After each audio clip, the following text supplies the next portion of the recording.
Bu sekalian, hari ini kita lanjutkan pelajaran kita di dalam pelajaran yang berkaitan dengan ilmu adab ataupun ilmu tentang akhlak di dalam kehidupan kita, sehingga dengan akhlak itu, yakni akhlak yang baik, kita semuanya akan selamat hidup kita di dunia, terlebih lagi di akhirat. Dalam kitab Al-Fawaidul Mukhtarah li Saliki Tariqil Akhirah, pada hari ini kita akan sampai pada membaca satu tajuk tentang Ar-Rahmatu bil Hayawani. Bermula rahmat itu, Ar-Rahmatu bermula ini itu rahmat bil Hayawani, kepada hewan. Jadi rahmat yang kita maksud adalah sebagaimana yang kita pelajari pada hari-hari sebelumnya, bahwa rahmat itu adalah bentuk daripada kasih sayang atau sifat kasih sayang yang ada di dalam jiwa seseorang yang beriman pada Allah kepada apa saja, kepada manusia ataupun juga kepada hewan. Dan hari ini kita akan melihat seperti apa daripada kasih sayang tersebut kepada hewan, maknanya kepada makhluk selain manusia. Jangan dikira kita itu harus berakhlak itu hanya kepada manusia saja, tetapi untuk selamat itu, lebih daripada itu, kita pun harus berakhlak bahkan kepada hewan sekalipun. Itulah yang akan kita pelajari hari ini. InsyaAllah kita membaca daripada dua kitab yang saling berkaitan, nanti kisah yang ada di dalamnya. Bismillahirrahmanirrahim. Qala al-musannif rahimahullahu ta'ala, nafa'anallahu bihi wa bi'ulumihi fid daraini amin. Ar-rahmatu bil hayawani. Ar-rahmatu bermula ini rahmat, bil hayawani itu kepada hewan. Dakhala Rasulullah sallallahu alaihi wa alihi wa sahbihi wasallam. Di dalam kitab ini disebutkan, dinukilkan daripada kitab Al-Insan Al-Kamil halaman 140. Dakhala Rasulullah sallallahu alaihi wa alihi wa sahbihi wasallam. Suatu hari baginda Nabi sallallahu alaihi wa alihi wa sahbihi wasallam dakhala ala qaumin, masuk ke suatu perkumpulan satu kaum. Jadi suatu ketika baginda Nabi ini keluar dari rumahnya menuju kepada perkumpulan suatu kaum yang sedang berkumpul. Wa hum wuqufun ala dawabba, dan adalah mereka itu, satu kaum itu berkumpul dan mereka itu duduk-duduk di atas hewan-hewan mereka. Jadi mereka punya banyak hewan, mereka saling ngobrol-ngobrol dan nongkrong di atas hewan, duduk di atas hewan, seolah-olah hewan itu jadi kursi. Warawahila, dan mereka itu juga melakukan perjalanan dengan hewan-hewan. Faqala, maka berkata ia baginda Nabi. Apa kata baginda Nabi setelah menjumpai suatu kaum pekerjaannya duduk-duduk di atas hewan-hewan mereka itu? Apa kata Nabi? Irkabuha salimatun. Kendarailah mereka hewan-hewan itu salimatun, dalam keadaan selamat. Maksudnya jangan menyebabkan hewan-hewan tersebut menjadi sengsara. Wadauha salimatun, dan ajaklah mereka itu juga, yakni dengan cara yang selamat. Wala tattakhizuha karasi li ahadithikum fit turuqi wal aswaq, dan jangan sekali-kali kamu menjadikan mereka hewan-hewan itu sebagai kursi, yakni tempat-tempat duduk, li ahadithikum fit turuqi wal aswaqi, untuk kamu gunakan sebagai alat duduk-duduk pada saat kamu berbincang-bincang satu sama lain, ketika kamu berada di jalan-jalan atau berada di pasar-pasar. Jadi walhasil, itu kendaraan memang diciptakan oleh Allah SWT, hewan-hewan itu untuk dijadikan sebagai perkara yang memudahkan untuk manusia. Diciptakannya sapi, ada sebagian yang digunakan untuk menggembala. Ada juga yang digunakan untuk apa namanya itu? Alat untuk membajak sawah. Ada juga hewan itu yang diciptakan itu dimanfaatkan manusia sebagai hewan ternak dan akan diambil daripada dagingnya. Ada juga hewan-hewan itu yang diternak supaya diambil akan susunya untuk dijadikan minuman oleh manusia. Memang itulah Allah SWT ciptakan hewan-hewan itu supaya ada manfaat yang diambil manusia daripada itu.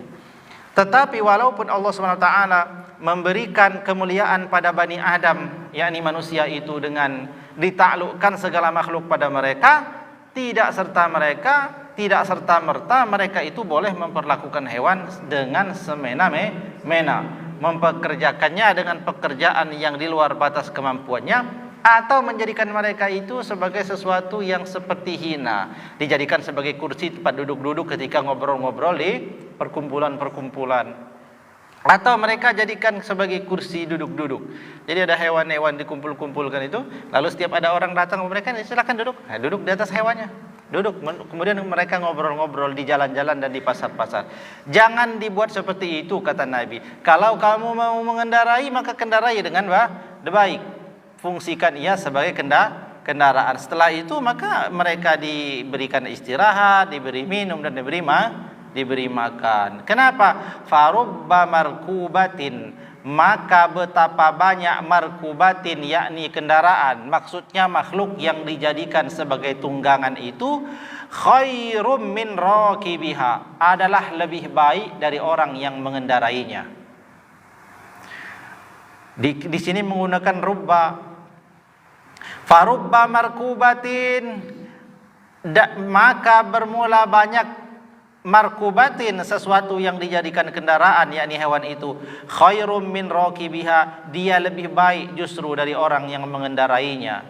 Wa aktsaru dzikran lillahi minhu, dan lebih banyak akan hewan tersebut melakukan zikir kepada Allah minhu, dari banyak orang yang naik ke atasnya. Jadi ibu-ibu sekalian, hewan-hewan itu zikir kepada Allah. Dan tiadalah sedikit, maksudnya banyak, orang yang mengendarai kendaraan berupa hewan itu tidak lebih banyak mengingat Allah ketimbang hewan yang ia kendarai. Kenapa? Karena hewan yang ia kendarai itu selama-lamanya ingat akan Allah. Masya Allah. Jadi kalau kita itu punya hewan tunggangan, ada kuda, ada sapi, ada kambing, pelihara ayam, pelihara kucing. Nah, ada pelihara kucing ya, dan kucing. Ada nanti kita ada sampai dari pembahasannya, bisa masuk surga dengan itu, bisa. Nah, ternyata hewan-hewan itu pun zikir pada Allah. Oleh sebab itu kita nggak boleh menyakiti hewan, kita tidak boleh memperlakukan hewan di luar keperluan. Jadi kalau kita ada hewan peliharaan, katakanlah hewan tunggangan, kuda, sapi, kemudian keledai dan lain-lain, mereka mesti diperlakukan dengan baik, itu ya. Kemudian kita ambil manfaatnya seperlunya saja. Betapa banyak markubatin, sesuatu yang dikendarai, yakni hewan-hewan itu khairum min rakibiha, adalah lebih baik daripada orang yang mengendarainya.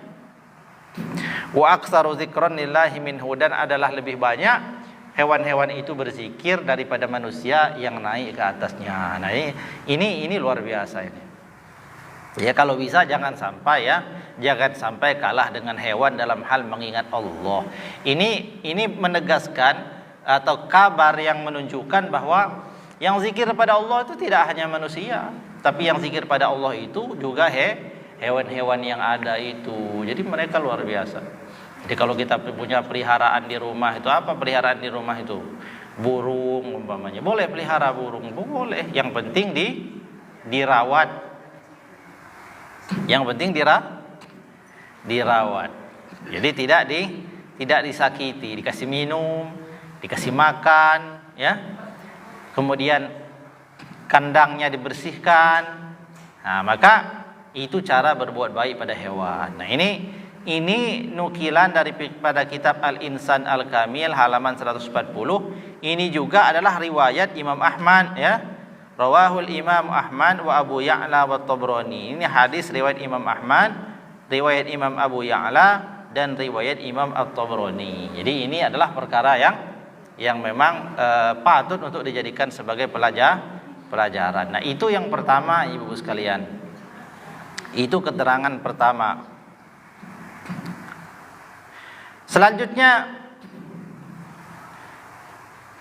yurwa annal Imam Al-Ghazali, diriwayatkan bahwasanya Imam Al-Ghazali radhiyallahu anhu ru'ya ba'da mautihi, bahwa Imam Al-Ghazali itu disaksikan oleh orang-orang yang ada pada saat itu setelah kewafatannya, yakni Imam Al-Ghazali wafat. Setelah Imam Al-Ghazali wafat, orang-orang soleh yang ada pada zamannya itu bermimpi, yakni melihat Imam Al-Ghazali di dalam mimpinya, bertemu dengan Imam Al-Ghazali dalam mimpinya. Nah, ini Ibu sekalian, di antara ciri-ciri orang-orang soleh terdahulu, kekhasan mereka itu tidak hanya satu, tapi hampir semuanya. Setelah kewafatan mereka itu, mereka berjumpa lagi dengan orang yang mereka tinggalkan selama hidupnya. Jadi hari ini wafat umpamanya orang soleh itu dimakamkan malamnya, itu murid-muridnya, para ulama-ulama besar yang ada pada zamannya itu bermimpi bertemu. Nah, Imam Ghazali banyak ya, di antara imam-imam yang kita baca itu rata-rata semuanya memang mereka berjumpa lah dengan orang yang setelah itu, karena mereka adalah wali-wali Allah, orang-orang soleh. Nah, kejadian Imam Al-Ghazali ini diriwayatkan bahwa Imam Al-Ghazali setelah kewafatannya itu berjumpa dengan orang pada saat itu dalam mimpinya. Faqila lahu, maka dikatakan padanya Imam Al-Ghazali, ma fa'alallahu bik, wahai Imam Al-Ghazali, ma apa saja fa'alallahu yang telah diperbuat Allah bika kepadamu. Maksudnya setelah kamu dimakamkan, apa yang diperbuat Allah untukmu? Apa kamu diampuni? Apa engkau diberikan apa dan apa setelah kewafatanmu itu? Maka faqala, maka Imam Al-Ghazali jawab, ghafarali, Allah Subhanahu wa taala telah mengampuni dosaku. Faqila, maka dikatakan pada Imam Ghazali oleh orang yang berjumpa dengannya itu, bima zalik, dengan cara apa Allah mengampunimu? Dengan amalmu yang mana wahai Imam Ghazali engkau diampuni? Kan Imam Ghazali itu amalnya banyak ya. Nulis kitab, ada kitab namanya Minhajul, pertama yang paling bawah, Bidayatul Hidayah. Bidayatul Hidayah dipakai oleh semua ulama sampai hari ini sebagai panduan amal ibadah, mulai dari bangun tidur sampai tidur lagi. Nggak ada orang yang nggak tahu kitabnya Imam Ghazali, namanya Bidayatul Hidayah. Selesai Bidayatul Hidayah, naik lagi pada kitab yang lebih tinggi daripada itu, namanya Minhajul Abidin ila Jannati Rabbil Alamin, Imam Ghazali. Setelah itu nulis lagi kitab namanya kitab Ihya Ulumuddin, yang sangat fenomenal itu. Dalam kitab usul fikih, dalam kitab fikih dan lain-lain. Walhasil Imam Ghazali layak memang tempatnya di surganya Allah dengan amalnya yang banyak itu. Tapi begitu bertemu, wahai Imam Ghazali, apa yang menyebabkan Allah mengampunimu? Apakah dengan kitab Ihya-mu? Apakah dengan kitab Minhajul Abidinmu? Apakah dengan kitab Bidayatul Hidayahmu? Ternyata jawabannya di luar nurul, di luar nalar.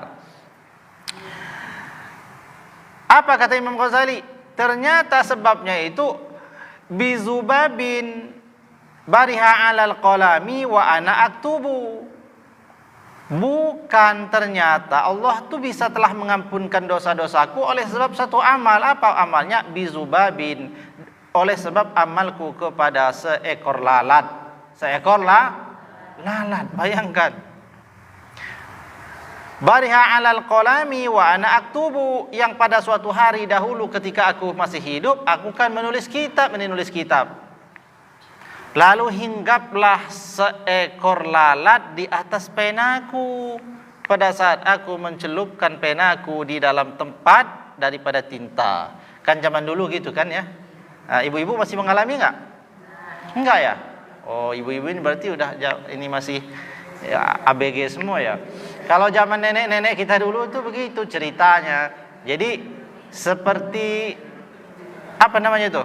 Kalam ya, kalau orang kampung bilang kalam. Jadi ada kotak nih tempat tinta, nulisnya itu pakai kayu khusus tuh, diruncing, dicelupin nulis. Seperti itulah orang zaman dulu nulis itu. Belum ada pulpen seperti kita ini. Kertas juga belum sebagus sekarang.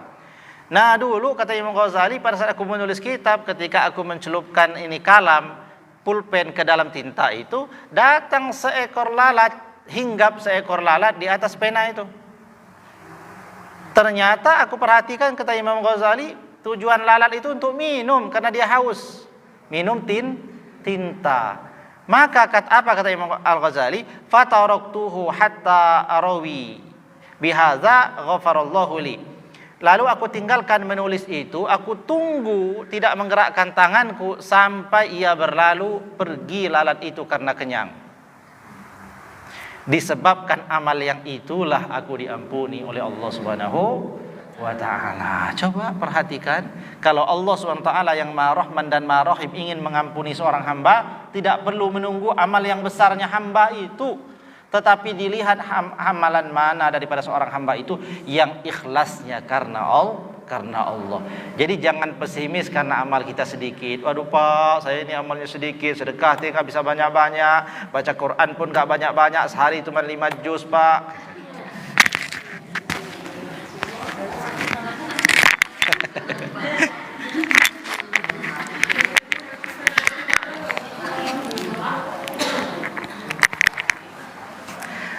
Sehari cuma 5 juz.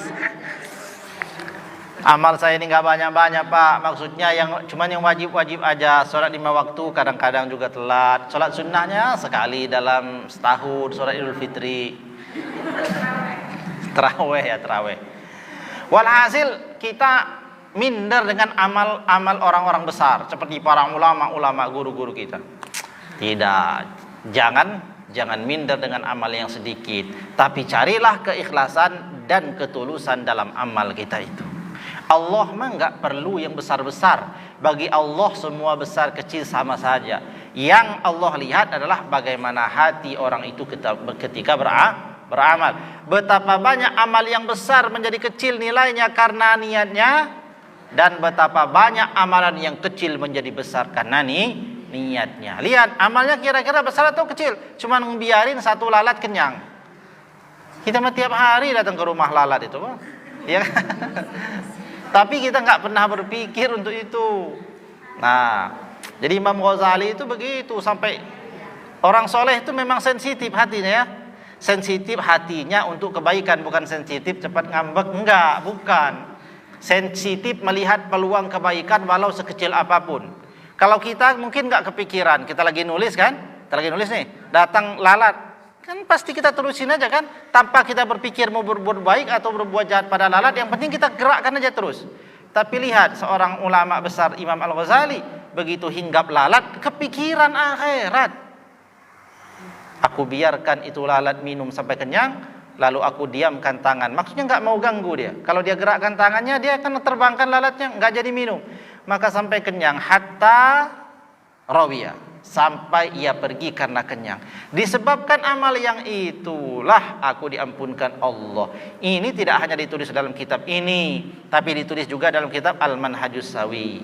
Telah kita baca juga dalam kitab Nasai'ul Ibad yang disusun oleh Syekh Nawawi Al-Bantani. Sama kisahnya yang seperti itu. Jadi itu judulnya tadi Ar-Rahmatu bil Hayawan. Bermula ini itu rahmat kasih sayang pada hewan. Pertama tadi hewannya adalah hewan yang besar-besar dan manfaatnya kerasa, yakni hewan ternak yang bisa dikendarai. Yang kedua ini justru kepada hewan yang sama sekali mungkin nggak ada manfaatnya, justru mendatangkan kuman kan, makan makanan jadi basi. Salah satu tujuan ibu-ibu nutup makanan itu apa tujuannya? Biar nggak diinggapi lalat. Seperti itu. Tapi di rumah tetap ditutup. Janganlah gara-gara ngaji udah nggak usah ditutup lah. Maksudnya niat berbuat baiknya ya. Maksud berbuat baiknya itu. Tapi kalau ada yang mau coba-coba juga ya nggak apa-apa, mengambil keberkahan dari amalannya Imam Ghazali ini. Umpama ibu-ibu lagi ngapain lah gitu. Tiba-tiba lalat tuh nangkring lagi minum, terus ibu ingat Imam Ghazali, ya udah tiru aja ya kan, mudah-mudahan diterima Allah, akhirnya dibiarkan. Nah ini ibu sekalian, berbuat baik kepada lalat sekalipun yang dipandang manusia nggak ada manfaatnya dan sangat kecil, itu bisa mendatangkan ampunan Allah. Apalagi amal yang lebih daripada itu. Kalaulah amal sekecil dan seremeh itu bisa menyebabkan Allah mengampuni dosa, bagaimana dengan amalan yang lebih daripada itu? Seperti bersedekah, memang niatnya sengaja sedekah, ya kan? Nah, berbuat baik pada tetangganya manusia, ini berbuat baik pada hewan, nih lalat. Begitu juga sebaliknya nih. Kalau sebaliknya. Kemudian selanjutnya, summiya Abu Dzarrin bihi li annahu kana yatasaddaqu bis-sukkari 'ala zarri fi baitihi wa qala innahu min jirani. Adalah Abu Dzar Al-Ghifari, terkenal kan nama sahabat Abu Dzar yang sangat mulia itu. Dinamakan ia akan Abu Dzar, namanya bukan Abu Dzar, tapi dia dikasih lakop sampai hari ini disebut namanya Abu Dzar, ya kan? Summiya Abu Dzarrin, dinamakan ia akan nama Abu Dzar, bihi padanya ia, li annahu kana ia pernah kana yatasaddaqu bis-sukkari 'ala zarri fi baitihi, pernah suatu ketika bersedekah dengan gula kepada Zarri. Apa Zarri itu? Zarri itu kucing yang besar itu. Kucing apa namanya? Kucing besar.